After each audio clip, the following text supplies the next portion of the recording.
परमाणु धमाका अब सिर्फ कल्पना नहीं बल्कि बहुत जल्द हकीकत में तब्दील हो सकता है, क्योंकि यूक्रेन युद्ध अब पूरी तरह से यूरोप युद्ध में तब्दील हो चुका है। फ्रांस ने तो रूस को सीधे धमकी दे दी है कि पूरा यूरोप अब परमाणु जंग के लिए तैयार हो चुका है। यहां तक कि बेल्जियम की राजधानी ब्रसेल्स में तो यूरोपियन यूनियन के 27 में से 25 देशों ने कसम खा ली है कि हम यूक्रेन को जंग किसी भी कीमत पर हारने नहीं देंगे। फ्रांस ने तो यहां तक कह दिया कि हम अमेरिका की मदद के बगैर ही रूस को हराने जा रहे हैं।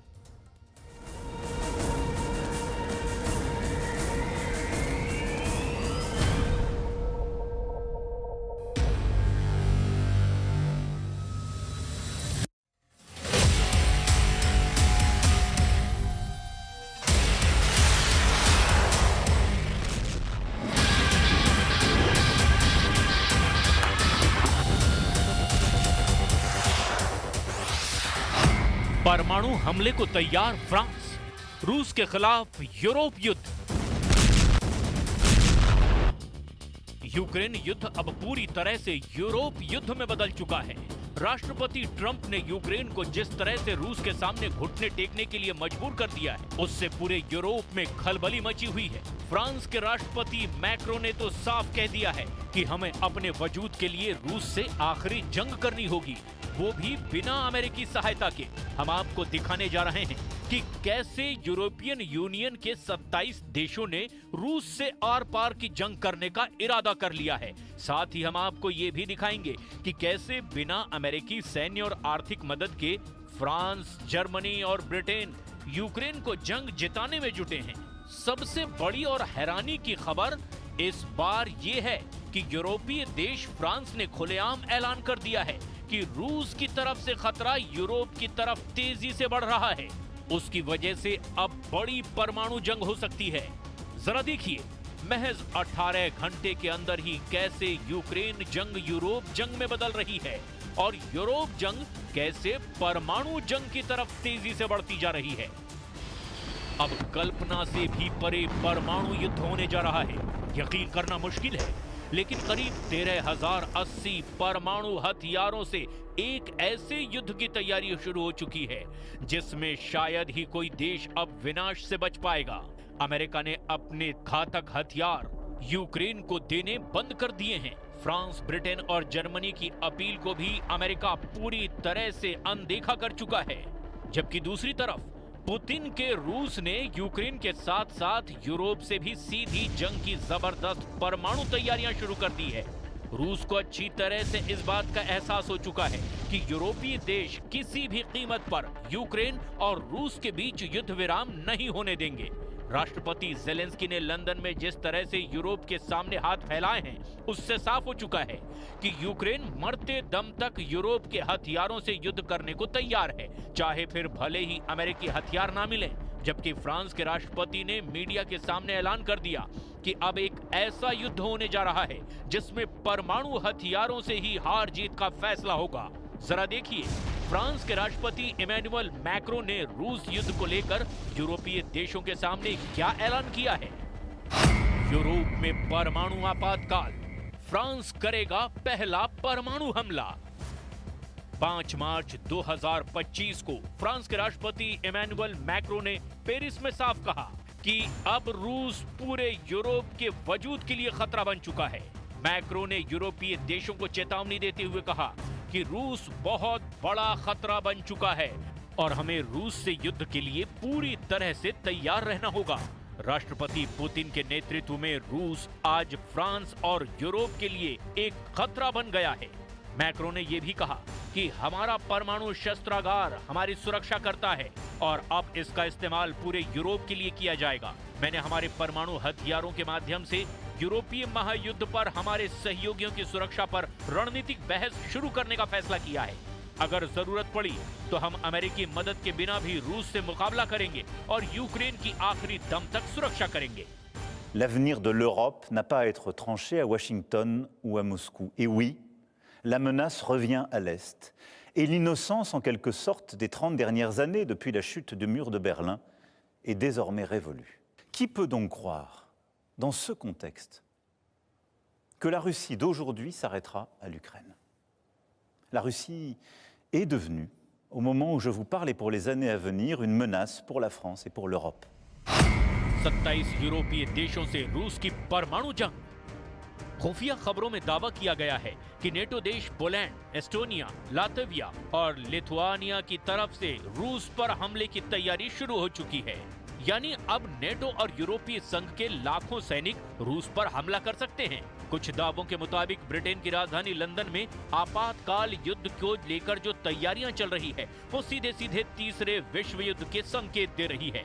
3 मार्च को लंदन में यूक्रेन के राष्ट्रपति जेलेंस्की के सामने कम से कम 25 यूरोपीय देशों ने भरोसा दिलाया कि वो रूस के खिलाफ सीधी जंग में उसका साथ देंगे। लेकिन फ्रांस ने जिस तरह से रूस के खिलाफ एटमी जंग की वकालत की है वो साबित करता है कि अमेरिका और यूरोप के बीच बड़ी खाई बन चुकी है। यूरोप को रत्ती भर भी राष्ट्रपति ट्रंप पर अब भरोसा नहीं रह गया है और यही वजह है कि अब रूस के खिलाफ यूरोप अपने दम पर बड़ी जंग करने जा रहा है। जरा देखिए, क्या यूरोपीय देश रूस से परमाणु जंग करने की स्थिति में हैं भी या नहीं। हम आपको बता दें कि भले ही यूरोपियन यूनियन में यूरोप के 27 देश हों, लेकिन इसमें 3 यूरोपीय देशों को छोड़कर बाकी यूरोपीय देशों में एक भी ऐसा देश नहीं है जो रूस के सामने 24 घंटे भी टिक पाए। फ्रांस और ब्रिटेन ही यूरोप के 2 परमाणु हथियारों से लैस देश हैं जो रूस को चैलेंज कर सकते हैं। फ्रांस का परमाणु हथियार हवा और समुद्र के रास्ते हमला करता है। फ्रांस के राफेल लड़ाकू जेट और परमाणु पनडुब्बियां फ्रांसीसी राष्ट्रपति के निर्देश पर तुरंत हमला कर सकती हैं। फेडरेशन ऑफ अमेरिकन साइंटिस्ट के अनुसार फ्रांस के पास अनुमानित 290 और ब्रिटेन के पास 225 परमाणु हथियार हैं, जबकि दुनिया के कुल परमाणु हथियारों का करीब 88% हिस्सा अमेरिका और रूस के पास है। अकेले रूस के पास ही 1,500 परमाणु मिसाइलें हैं जो 20,000 किलोमीटर तक दुश्मनों का सफाया कर सकती है। ऐसे में अगर फ्रांस और ब्रिटेन दोनों के परमाणु हथियारों को जोड़ दें तो कुल 515 परमाणु हथियार हैं जो रूस से सीधा मुकाबला नहीं कर सकते। अगर फ्रांस अपने 290 परमाणु हथियारों को पूरे यूरोप में तैनात करेगा तो फ्रांस खुद रूस के परमाणु हथियारों से नहीं बच पाएगा। इधर दूसरी तरफ ट्रंप और पुतिन की नजदीकियों ने यूक्रेन जंग को बेहद खूनी बना दिया है। हालात ये हैं कि रूस ने पिछले 48 घंटे में यूक्रेन के बहुत बड़े इलाके पर हमले शुरू कर दिए हैं। रूस के टैंक, तोप और पैदल सेना की दर्जनों ब्रिगेड ने यूक्रेन के उन इलाकों पर कब्जे शुरू कर दिए हैं जहां रूस की स्थिति अभी तक मजबूत नहीं थी। अब रूस को ये भी एहसास हो चुका है कि राष्ट्रपति के आदेश पर अमेरिकी सेना यूक्रेन की मदद नहीं करेगी, जिसका फायदा रूस उठाने लगा है। कुछ वॉर एक्सपर्ट्स का ये भी दावा है कि पुतिन का रूस 1/4 यानी 25% यूक्रेनी इलाकों पर कब्जा करने के बाद ही जंग रोकेगा। Well, no, I wouldn't trust Putin, which is why I want a security guarantee.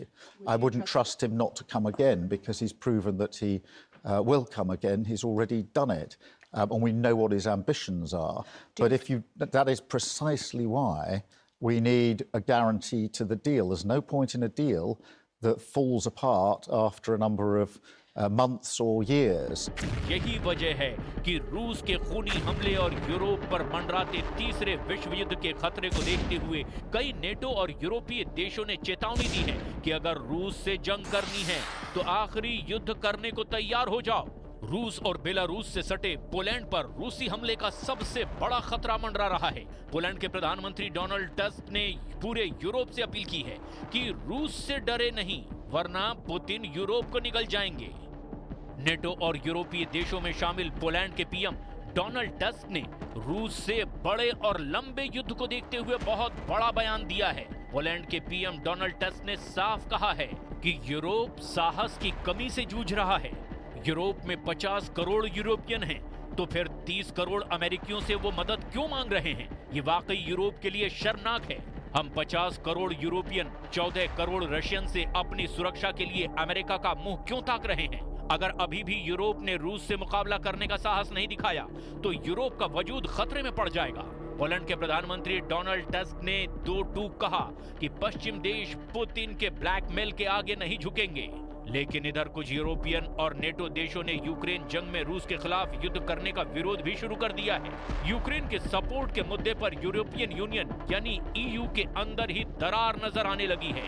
Slovakia के प्रधानमंत्री रॉबर्ट फिको का कहना है कि वो यूक्रेन को आर्थिक और सैन्य तौर पर मदद नहीं देंगे। यूक्रेन कभी भी सैन्य ताकत के दम पर रूस को बातचीत के टेबल पर नहीं ला पाएगा।